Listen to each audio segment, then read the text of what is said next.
666의 정체와 가상현실 5번째 시간을 시작하도록 하겠습니다. 요한계시록 2장 14절 말씀을 읽겠습니다. 그러나 내게 두어 가지 책망할 것이 있나니 거기 내게 발람의 교훈을 지키는 자들이 있도다. 발람이 발락을 가르쳐 이스라엘 앞에 울물을 놓아 우상의 제물을 먹게 하였고 또 행음하게 하였느니라. 오늘은 먼저 교훈의 종류가 몇 가지가 있습니다. 계시록 2장 14절 보면 발람의 교훈이 있습니다. 지금 우리가 말세를 당해서 교훈의 풍조이니까 조심해야 된다는 말입니다. 여러 가지 가르침이 나옵니다. 가르침이라는 것은 절대 피누마티다케가 아니면 가르침이 아닙니다. 다시 말해서 내가 너희에게 이른 말이 영이요 생명이다 그 차원이기 때문에 보통 차원의 사람은 그 가르침이 그리스도의 영인지 적그리스도의 영인지 구분할 수가 없다는 말입니다. 왜냐하면 그쪽에서도 피누마를 주는 권세가 주어졌기 때문입니다. 그것은 하나님께서 허락하신 권세입니다. 그렇기 때문에 결국은 마지막 테스트 차원에서 허락하신 것입니다. 그렇다면 지금까지 당한 환난은 모의고사였다는 것입니다. 그런데 이제는 진짜 시험이 옵니다.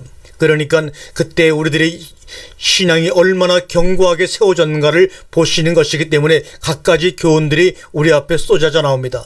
그런 가운데서 분별해낼 줄을 알아야 된다는 것입니다. 바로 발람의 교훈이 거기에 해당합니다. 요한계시록 2장 15절에 이와 같이 내게도 니골라당의 교훈을 지키는 자들이 있도다 말씀합니다. 그 다음에 계속해서 발람의 교훈 다음에 나오는 것이 니골라당의 교훈입니다. 그 다음에 10에서 13장 9절에 여러 가지 다른 교훈이 있습니다. 여러 가지 다른 교훈에 끌리지 말라. 마음은 은혜로서 굽게 함이라. 아름답고 식물로 살 것이 아니니 식물로 말미암아 행한 자는 유익을 얻지 못하니라고 말합니다. 주님께서는 요한복음 17장 17절 이하에 스스로 말하는 교훈이 있습니다. 사람이 하나님의 뜻을 행하려 하면 이 교훈이 하나님께로부터 왔는지 내가 스스로 말함인지 알리라. 스스로 말하는 자는 자기 영광만 구하되 보내신의 영광을 구하는 자는 참되니 그 속에 불의가 없느니라. 이게 바로 골치가 아픕니다. 그 다음에 히브리서 6장 2절에 나오는 초보 교훈이 있고 세례를 들과 안수와 죽은 자의 부활과 영원한 심판에 관한 교훈의 털을 다시 닦지 말고 완전한 대로 나아갈지나. 여기서 발람의 교훈하고 니골라 등의 교훈은 조직적인 특히 천주교를 포함한 기성교회의 교훈입니다. 발람의 교훈은 물질이고 니골라 등의 교훈은 교권주의를 말하고 있는 것입니다. 이런 것들은 무조건 배제하셔야 합니다. 대개 물질의 단계 그 다음에는 권력입니다. 그래서 권력을 쥐게 되면 물질도 따르고 명예도 따르게 되니까 이것을 얻으려고 하는 것입니다. 이 니골라라고 하는 것이 니케의 합성어입니다. 니케와 라오스 합성어입니다. 니케는 다스리다, 지배하다, 이기다는 뜻이고 라오스는 백성입니다. 백성을 다스리다, 백성을 지배하는 것이 바로 니골라당의 교훈입니다. 니고데모도 마찬가지입니다. 언제든지 이것은 있었는데 예수님 당시에도 있었고 언제든지 성경에서 배척의 대상이 되는 것입니다. 히브리서 13장 9절에 여러 가지 다른 교훈에 대해서 한번 열어보겠습니다. 히브리서 13장 9절에 여러 가지 다른 교훈에 끌리지 말라. 마음은 은혜로서 굳게 함이 아름답고 식물로 살 것이 아니니 식물로 말미암아 행한 자는 유익을 얻지 못하였느니라. 이것은 나그네 이방인의 뜻입니다. 여러 가지 나그네 이방인의 교훈에 끌리지 말라. 다시 말하면 쓱 지나가면서 한마디씩 던지는 그 말에 끌리지 말라는 말입니다. 여기서 뭐라고 합니까? 저기서 뭐라고 한다. 그런 잡다한 교훈들이 많이 세상에는 방송을 통해서 인터넷을 통해서 스마트폰을 통해서 각종 교훈들이 여기저기서 흩어져 나온다는 말입니다. 그러나 그런 데에 끌리지 말라 그럽니다. 특히 불로불로 하던 시대도 지나갈 것이고 은사 중심으로 하던 것들이 사랑의 우물에서 고린도서 13장에서 말한 대로 다 지나가 버립니다. 부분적으로 하던 것은 다 지나가고 온전한 것이 오는 시대엔 말씀 사역 외에는 일어나지를 않습니다. 다시 말해서 말씀 사역 외에는 일을 한다고 하더라도 별로 의미가 없다는 말입니다. 그리고 열매가 안 생긴다는 말입니다. 그러니까 교회 형태도 아예 파트가 달라져야 합니다. 불로불로 파트 할 사람은 하시기 바랍니다. 은사 파트 하세요. 병 고치는 파트 이런 것들은 아예 부류가 달라져 버립니다. 정말로 영혼 구원을 생각하는 사람들은 말씀 쪽으로 달려간다는 것입니다. 그러다 보니까 성경 해석에 있어서 교훈에 있어서 다양한 교훈들이 정신없이 쏟아져 나오므로 말미암아 어디를 따라야 될지 알지 못하는 시대가 되어버리고 말았습니다. 우리 한문에도 그렇습니다만 2단 그럴 때 끝단자란 말입니다. 끝단자. 그러니까 처음에는 몰라요. 처음엔 다 똑같이 나옵니다. 그런데 끝에 가서 달라진다는 것입니다. 그러니까 끝에 가봐야 아는 것입니다. 그런데 무서운 것이 끝까지 가서 알아보았자 이미 늦어버린다는 겁니다.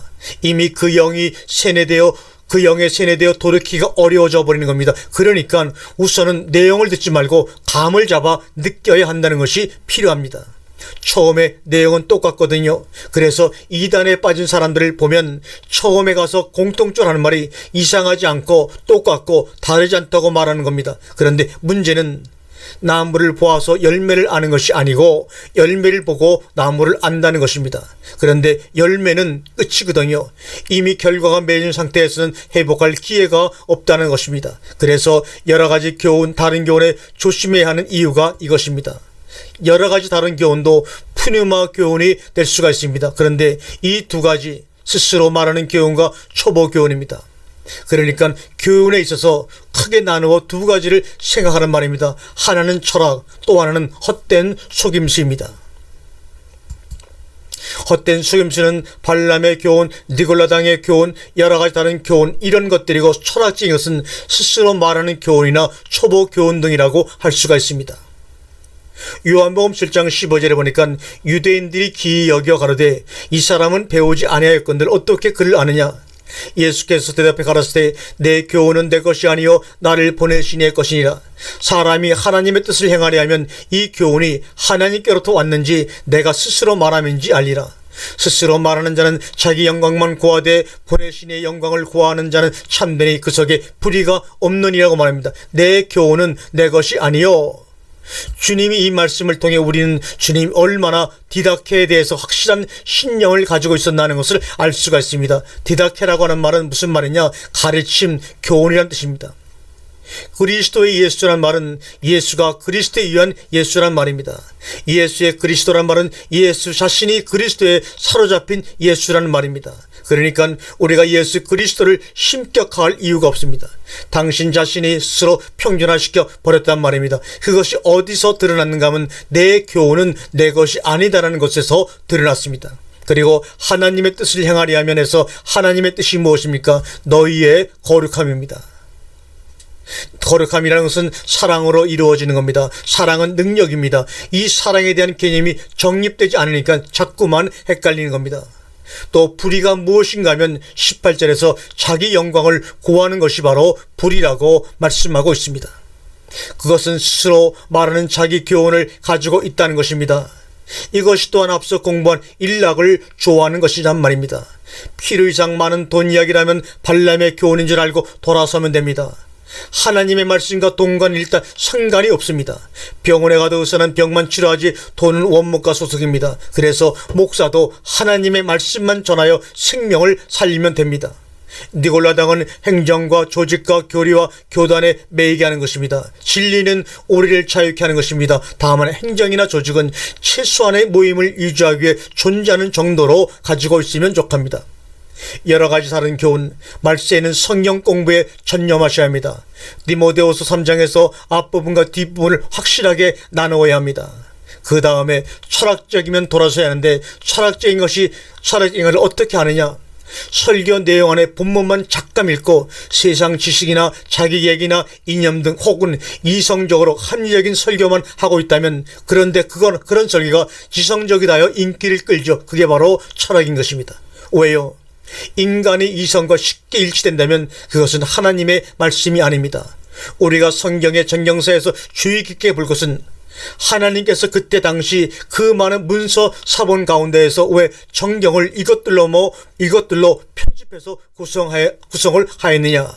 그것은 계시성 있는 것만 정경으로 받아들이게 한 것 때문입니다. 그게 중요합니다.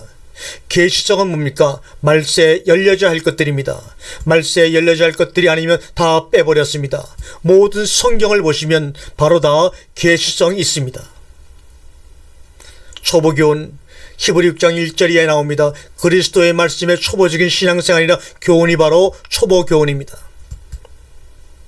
우리가 다음에는 666의 정체 6번째 시간을 갖도록 하겠습니다.